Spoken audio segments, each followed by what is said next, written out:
সকালে বাচ্চাগুলো হাসি মুখে স্কুলে এসেছিল। কারো মুখে ছিল অঙ্কের ভয়, কারো চোখে বাংলার নতুন গল্প, কারো ব্যাগে ছিল মার প্যাক করে দেওয়া টিফিন।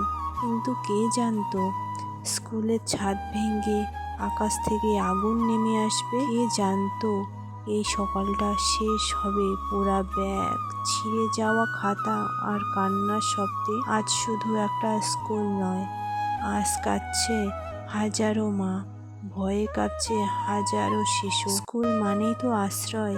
তোরা শাখায় যে নিষ্পাপ শিশুরা প্রাণ হারিয়েছে, তারা সবাই তো কারো না কারো সন্তান।